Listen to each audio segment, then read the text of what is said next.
So you're the yarn bomber, Yeah. right? So what is that and how'd you get started with that?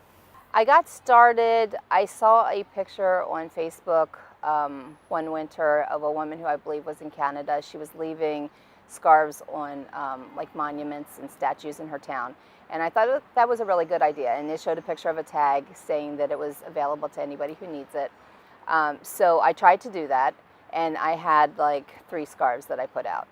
And I quickly realized that even if I knit every day of the year on scarves, I could not make enough to put out just by myself. I shared it on Facebook saying, you know, I'd love to do this in Lancaster, but I need help from other knitters and crocheters. And a friend of mine who I went to school with shared my post. She's not a knitter or crocheter, but she knew she had friends who did those crafts. She shared it, and one of her friends contacted me and said, hey, I crochet, I can make some scarves. So our very first unofficial scarf bombing was like 4 scarves that we left in Binns Park. She had made most of them. I think I made 1. And after that, it kind of started snowballing, mainly because knitters and crocheters love to make things for people who need them and will use them. So this fit both bills. I worked for almost a decade in social services, so I know that there are people in need in this county. I know there are homeless people in this county. This was a way to get people winter wear without them having to qualify for it. Like, they don't have to fill out applications, they don't have to disclose their income or who lives with them or jump through any kinds of hoops. They just walk by and take what they need. Yeah. Do you have plans for another bomb? Well, our season runs October through April. Okay. So October of one year through April of the next year. And we try to scarf bomb once a month in Lancaster and in Columbia. For this next season, I'd like to add someplace else, like maybe Harrisburg or Baltimore, somewhere like that. We have several drop-off spots around the county where people can take items.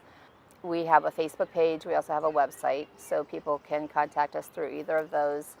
We take donations of just handmade items. We don't do commercially bought, like there are plenty of programs that will take store-bought items. We do handmade items. There's a certain amount of love that goes into each. Yes.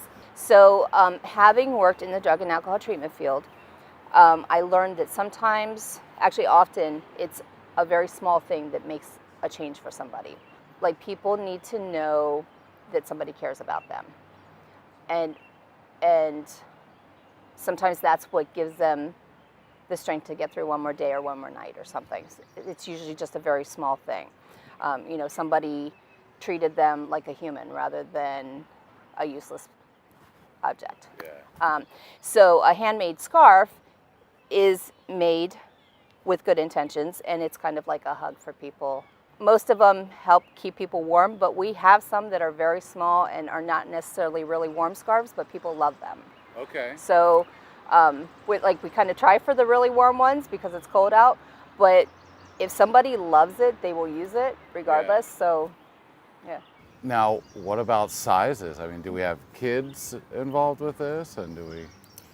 Involved as in making as or in getting stuff? scarves? Absolutely, yeah, they're absolutely kids. I don't put any restrictions on the size of the items, so people make all different sizes. So we have really big items, we have kid-size items. With hats, sometimes you get like really small ones, kind of like infant kind of size hats. Sometimes we get really big ones. Yeah, so everybody, a lot of times when we're out scarf bombing, people are walking by and they'll often stop and ask us what we're doing. We'll tell them, and then they'll take items. And we see families, we see individuals, we see all kinds of people. Now, you said Binns Park. Are there other places around the city where you? That people go? Well, Binns Park is where a lot of, so people who are staying at the Mission can't stay there all day, so they have to go somewhere. A lot of people go to Binns Park when the weather's nice. They go to the library when it's cold outside. The library's a great place. There's a bathroom. They can like rent DVDs. Like if they have a portable DVD player, they can watch movies all day. You know, it's warm. We scarf bomb kind of all over. We try to, I always look for places where there are people in need. It's a public place and that has things that we can put scarves and hats on, like trees, benches, bushes, posts, whatever.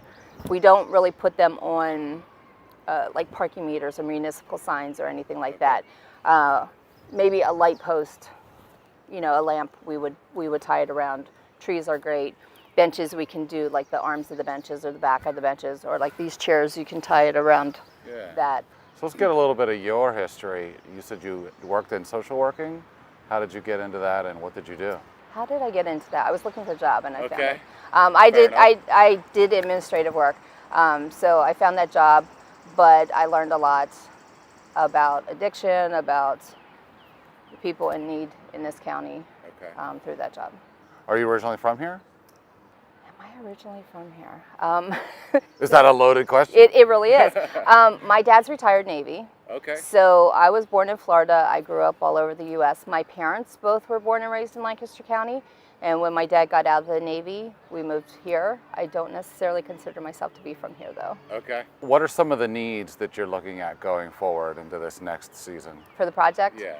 We always need handmade scarves and hats. We can use yarn or gift cards for places like Joann Fabric or AC Moore or Michael's, someplace where we could get yarn. We can always use money. We don't have an income stream. And we have relatively low costs, but they're getting to be more. This last season we put out over 3,700 items. Oh, wow. And each one has a tag. So tags cost money to print and to get the tag material. So that's probably our biggest expense. We also have a storage unit where we keep items. We keep the items in bins to store them, and also when we're taking them out for scarf bobbings, we have them in bins. So that, like, we fold them up and take them. It makes it easier to transport. How many knitters are there in the group? I don't know. I guess don't it fluctuates, right? It does, and also there are a lot of people making items that don't necessarily want to be acknowledged. Okay. They just like to make the items, they drop them off at one of the drop-off locations, and that's it. You know, they're happy to do their part. Anonymous knitters. Yeah, so I have no real idea. I know our Facebook page has over 700 people, I think, that like it or whatever, but I don't know how many people actually are making items. Yeah. Every time I kind of try to have an event where people come together, there's not a big turnout. But we had over 3,700 items donated last year, so there's a lot going on. People just don't necessarily need to get together or to make themselves known. How'd you get into knitting? How did I get into knitting? My great aunt showed me how to knit when I was like 18 or 19. Then I kind of let it go. And then years later, after my daughter was born, I was reading a book that was about a group of women who got together to learn to knit in a yarn shop. And it was women from all different walks of life, and they bonded over knitting. And I thought that was really cool, so I decided I wanted to kind of learn to knit again. So at that time, it was kind of before the internet was huge, so there wasn't quite the information that there is today. I found a TV show that was like a yarn-related TV show, and there was a woman on it who was showing how to start knitting and how to end knitting, because I did not know how to do that. My great aunt had started me. I didn't know how to actually start or end a project. So I recorded that and would just play it back and like sit there and learn it. So that's kind of how I got into it. And at that time too, there were a lot of knitting blogs, so I followed them. Now, is there something particular that you like to knit for yourself or for others? Yeah, I love knitting shawls, and I love knitting lace shawls. I usually wear them as scarves. Like, I wrap them around my neck in the winter, but one of the great things about them is you can also pull them up over your ears. I don't really like to wear hats, but I also don't like my ears and my face to be cold, so you can pull a shawl up. Lace is a challenging thing, so that's not something that I bring out that I do when I'm going to be talking or something, because I really need to focus and concentrate on it, because making a mistake in that, like fixing it, is kind of complicated. So I always have something else that's kind of easy that I can take with me somewhere, and I don't really have to think about, like a scarf or something. What's in there? Scarf. Let's see it. This is one that was made. I didn't make that one. Okay. This is just the start of a scarf, and it's kind of hard to see. because it is.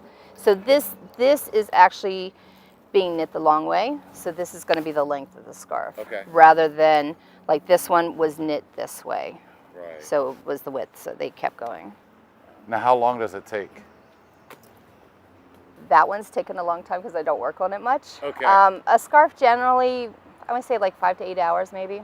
I guess it's kind of a hobby or passion that you just kind of, you pick it up and you put it down and you watch TV and you do it, or you visit. It's great too. You can take portable projects with you. So if you're waiting in line somewhere, or like when my daughter was in school and I would pick her up, you know, you'd be waiting in the carpool, or not the carpool line, but the pickup line.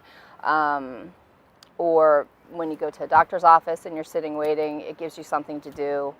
Instead of scrolling through your screen. Instead of scrolling, yeah. And it actually, like, they've done studies, and knitting puts your brain in the same state as meditation. So it actually relaxes you. For people who have attention deficit disorder or whatever, it can help you to focus. Like, I know a woman who is a director of a drug and alcohol treatment program, and she always takes knitting with her in meetings, because when your hands are busy like that, it allows you to focus on what you're hearing.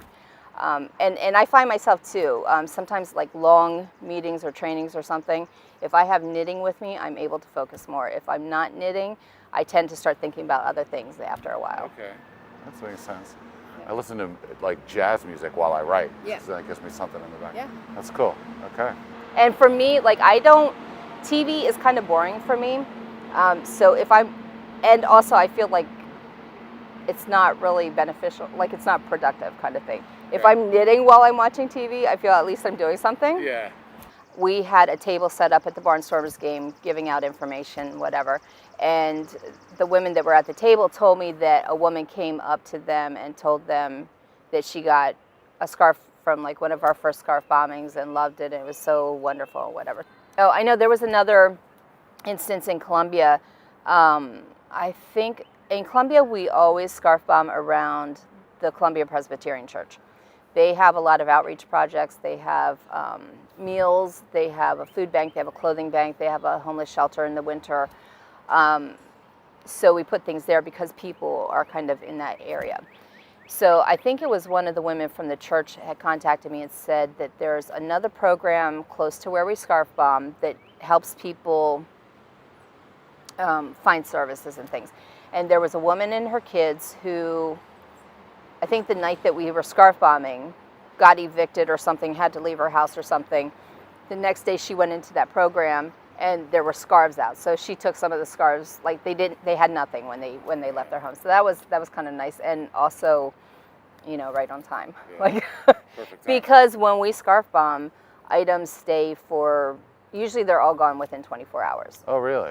And it's amazing to me because we're currently putting out like 700 items each month between Lancaster and Columbia. So like to have 350 items go in 24 hours is just, it's phenomenal. Yeah, that's great. I started putting our website on our tags because people will be out walking their dogs or jogging or whatever and see the scarves and wonder what it is. So now we have information on our tags. Like, we've found people to help from that, you know. People can help with scarf bombings or with the tagging, and they don't need to knit or crochet. We do our tagging parties at Kegel's Produce. Oh, okay. They have a nice space that we can use that has tables and chairs and stuff, and so you don't need to know how to knit or crochet, or you don't even need to know what yarn is really to help with those. It's just putting tags on and folding items. And the scarf bombings are fun. The one that we did at Binns Park this year, I think it took us like 12 minutes. Oh, really? It was crazy. We had so much help, and people were just putting stuff out really fast. It went fast. Generally, it's like 20 minutes or so for a scarf bombing. So it's not a huge investment of time, and it's fun because it kind of feels like vandalism, but it's not, you know, really. So you kind of feel like you're doing something, you know, getting away with something. Right.